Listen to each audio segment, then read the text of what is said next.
In this video, we will learn about SQLite database.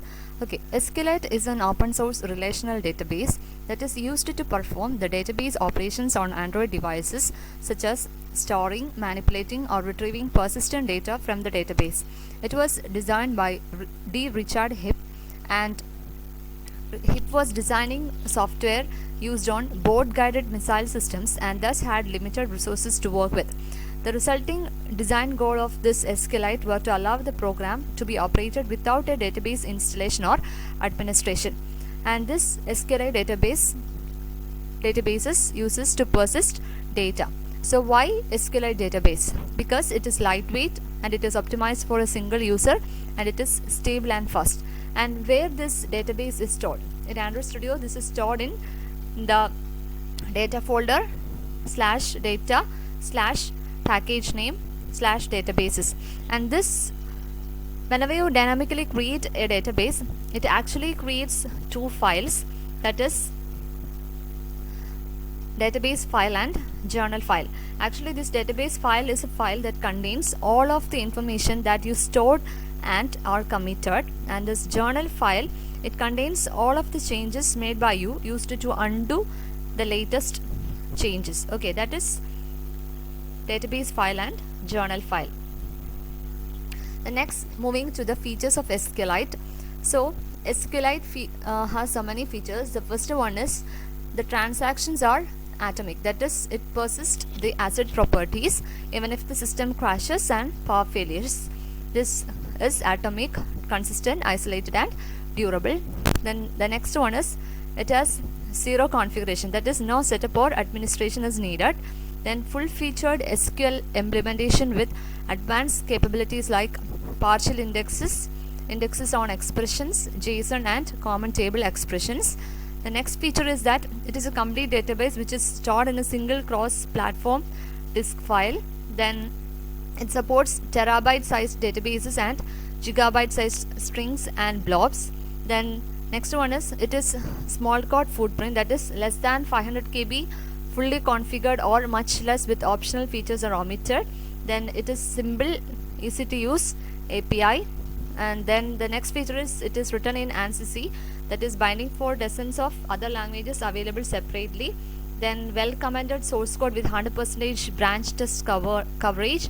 Then the next feature is that it available as a single ANSI source code file that is easy to compile, and hence it is easy to add into a larger project. It is self-contained, that is no external dependencies are there for SQLite. Next is storage classes. The storage class describes the format that SQLite uses to store data on disk. A storage class is more general than a data type of, for example, integer storage class includes 6 different types of integers, and in most cases you can use storage classes and data types interchangeably. The following are the 5 storage classes that is used in SQLite. The first one is null. It means missing information or unknown, that is a null value. Then second one is integer. This integer values are whole numbers, either positive or negative, and it can have variable sizes such as 1, 2, 3, 4, 6 or 8 bytes. Then real, it is a floating point value, that is real values, which are real numbers with decimal values, that uses 8-byte floats. Then the next is text, which is used to store character data, and the maximum length of text is unlimited, and it supports various character encodings like UTF-8, UTF-16BE, or UTF-16LE. Then next is blob. Blob stands for a binary large object that can store any kind of data, and the maximum size of blob is theoretically unlimited. Okay, so this is known as storage class. Next is the SQLite classes. Actually, the Android comes with SQLite classes, and the database package is android.database.sqlite, and from this package all the classes comes. The first one is SQLite Open Helper, which is used to create and manage databases. The second is SQLite Database, the class which gives you the access to the database, and last one is Curses, lets you read and write to the database. Okay, the android.database.sqlite SQLite database class, which contains the methods for creating, opening, closing, inserting, updating, deleting, and querying an SQLite database. And these methods are similar to JDBC but more method oriented than what we see with the JDBC.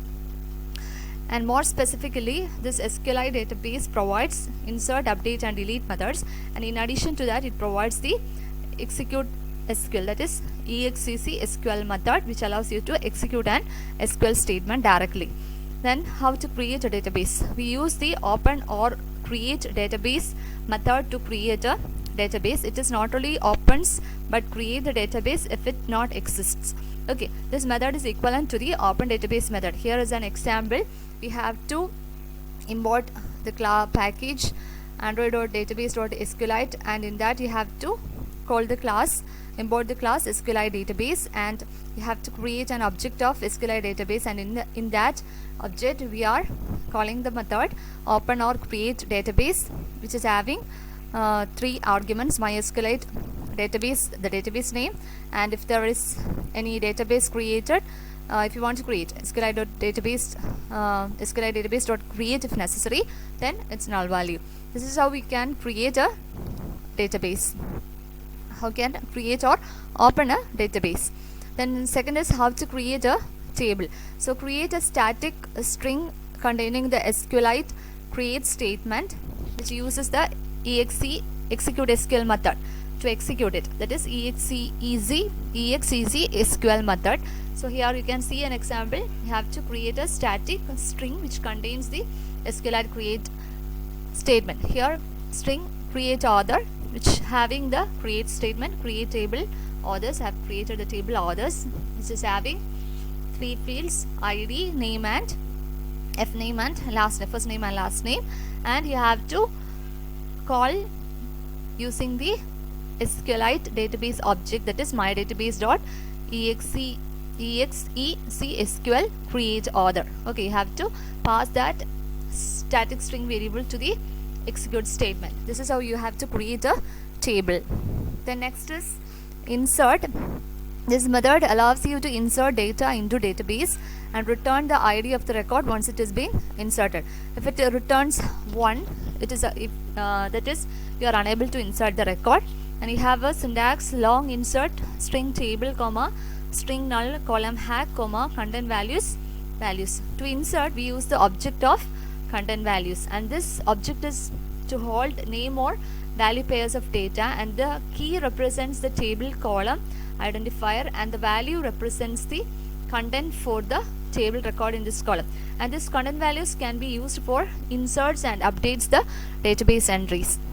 Here you can see db.insert table name, comma null, comma new values. For example, content values is having a variable values, which is creating an object of content values, and you have to use that object, and you will use the put function or put method to insert values. You can see values.put first name as JK, last name as Rowling, and in the long new author ID I have called, that is mydatabase.insert TBL authors, comma you have to specify the table name, then it is given as null, and you have to insert the values. Values means it will insert first name and last name. Okay, this is how you insert the values to the table.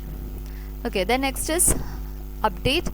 Update is actually used to update records and returns the number of record it is updated, and it has the following syntax: int update string table content values, comma string where clause and string where arguments. That is, you have to update, you are updating a particular value of a field from a table. So content values, again you are using the content values, then you, creating an object of content values, and values dot put title, new title. I am updating the title value of the title in the table underscore books. So mydatabase dot update tbl underscore books, this is a table name, and you have to put the value here, then which row I have to update, specify the ID and new string, then book ID dot to string, that is a string where clause and string where arguments, that is specified in the update method. Then if you want to update multiple values, you have to specify like this, values dot put title, new title, my database dot update table books values name is equal to or price. You have to specify the condition and a new string of how many values you want to update, that is given, that is specified there. Then next is delete. Delete, same syntax like in the delete string table, string where clause and string where arguments. You can see here my database dot delete table books comma which row I have to update, and have to call the book id to string method. The next is the SQLite open helper. This class should extend the SQLite open helper class, and this class contains constructor and override methods on create and on upgrade. To create and upgrade a database in your Android application, you create a subclass of the SQLite open helper class, and in the constructor of your subclass you call the super method of SQLite open helper, specifying the database name and the current database version. So in this class you need to override the following methods to create and update your database.